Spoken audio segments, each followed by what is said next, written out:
Welcome back. Over the past couple of meditations, we've been tracking with Paul on his journey to Jerusalem, knowing that persecution was awaiting him. In Caesarea, he had been told that if he went to Jerusalem, he would be arrested by the Jews and handed over to the Gentiles. That indeed did occur. However, as we saw in our last meditation, God continued to encourage Paul along the journey. Jesus came and spoke to Paul, encouraging him that he would have Paul be a witness for him in Rome.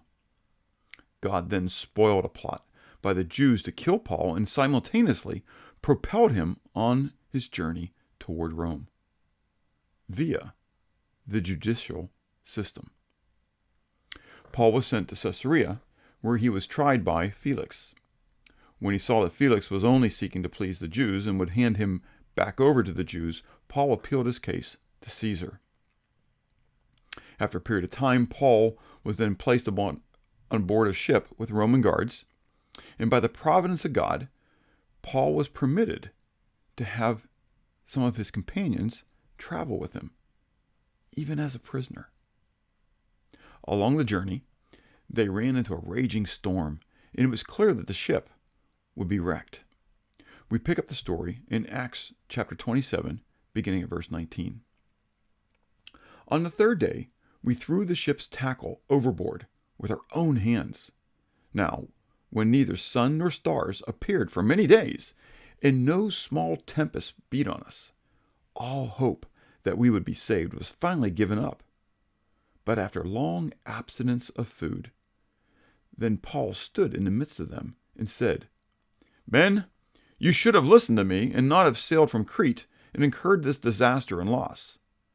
And now I urge you to take heart, for there will be no loss of life among you, but only of the ship. For there stood by me this night an angel of the God to whom I belong and to whom I serve, saying, 'Do not be afraid, Paul. You must be brought before Caesar, and indeed God has granted you all those who sail with you. Therefore, take heart, men, for I believe God that it will be just as it was told me.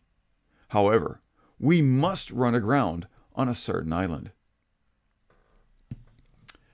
Note that the men, or at least Paul specifically, had been fasting.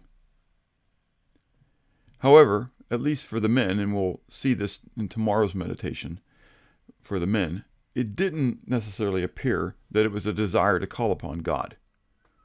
Paul, on the other hand, though, it appears, was calling upon God. He purposely was abstaining from food. He was fasting, seeking the will, seeking the guidance of God. But more importantly, it appears that he was actually seeking and interceding on behalf of the men who were on this journey with him. Paul wasn't worried about himself. He knew what God had told him. God came to him, Jesus, in the prison to tell him that he must go to Rome and be a witness for him there. That was God's will. That was God's purpose. That was God's plan. And by faith, Paul believed that God's purpose would be fulfilled. So as he fasted and as he prayed, clearly he was interceding on behalf of the other men. Look what it says at the very end there. "Do not be afraid, Paul, for you must be brought before Caesar, and indeed God has granted you all those who sail with you." God has granted you all those who sail with you. Paul then adds, "Therefore, take heart, men, for I believe God, that it will be just as it was told me." Are you praying for the deliverance of others? We are all on this journey through life. And there are many who are going through this journey who don't know God. That if they would perish, they wouldn't just perish here on the earth, but they would be perishing for all of eternity. Paul understood that there was something bigger going on than just this boat traveling to Rome, but that God had allowed him to be on this boat to be a witness and a testimony. And he interceded on behalf of those who were traveling with him.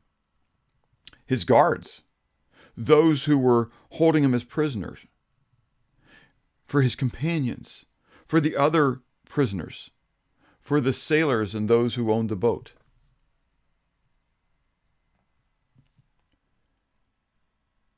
Secondly, I note in this passage, it's one thing to say that you believe God.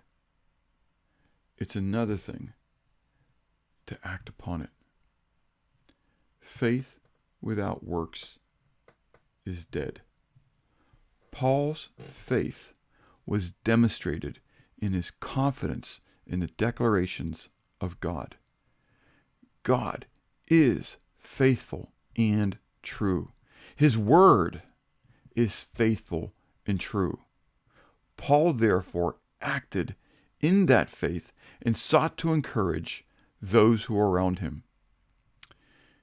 In Matthew 5, verses 14 to 16, Jesus declared, "You are the light of the world. A city that is set on a hill cannot be hidden. Nor do they light a lamp and put it under a basket, but on a lampstand, and it gives light to all who are in the house," or on the boat, as it were. "Let your light so shine before men that they may see your good works and glorify your Father in heaven." Pray. Pray for boldness. Pray that you will be a testimony and a light to those about you.